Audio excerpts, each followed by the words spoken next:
Previous episode we had taken a look at the horizon line, and now that we are familiar with that, it's time to cover something of equal importance: vanishing points. A vanishing point is a point which exists on the horizon line. It can be placed anywhere, and changing the position of these points will create different results. This is because it is a point of convergence. Now before we go any further, let's discuss some basic terminology that you likely know already. Parallel. This is when two or more lines are alongside each other but do not meet at any point. No matter how long they are, they will never come in contact or cross each other.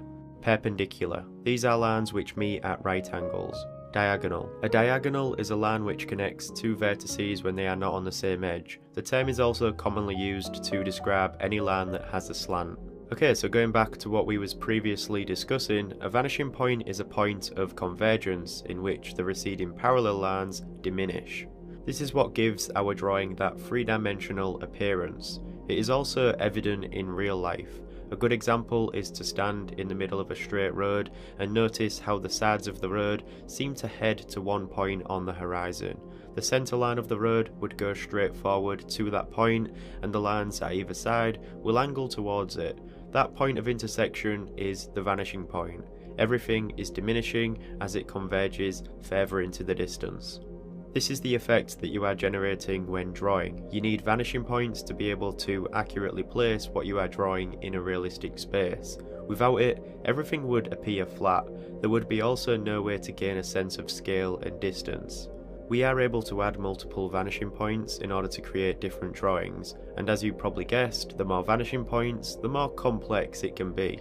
You've likely heard the terms 1 point, 2 points and 3 points perspective, and all that means is the amount of vanishing points used in that drawing. We will take a look at each of these more in depth in later videos, but for this brief introduction, let's take a look at some images in 2 and 3 points perspective. Here we have an image in 2 points perspective. The horizon line is here, and then we have either side of this building converging to its own vanishing point. Now this road to the right has a slight incline, so it appears as if the bottom of this building isn't converging to that right vanishing point. Inclined planes are a whole other subject for a later video, but notice how we can't see these vanishing points. That is because they are away from the image, so let's zoom out and see where these points are on the horizon line. Everything in this image converges towards them, but you'll commonly find that when you are drawing, your vanishing points are away from the image, meaning you'll have to estimate a lot of that convergence.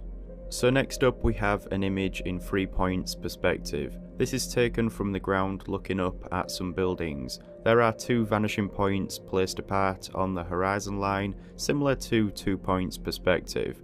But there is also a third point away from the image as well, and this is placed either above or below the horizon line. In this case it is placed above.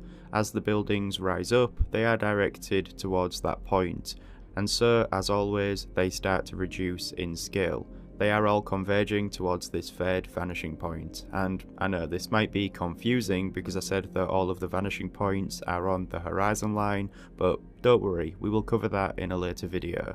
So let's finish this episode off by drawing a simple box in all 3 perspectives. For each of these examples, I'll place the cube below the horizon to the right. This will give you a good idea of how the vanishing points affect our view. Here we have 1 point perspective, with the vanishing point placed in the centre of the horizon line. For 2 points perspective, the vanishing points are placed at either side of the horizon line. Now for 3 points perspective, well, we have 2 at either side of the horizon line, and then we place 1 away from the horizon line. This might be confusing, but we will cover it more in depth in a later episode. This is just an example of how vanishing points change the appearance of the drawing.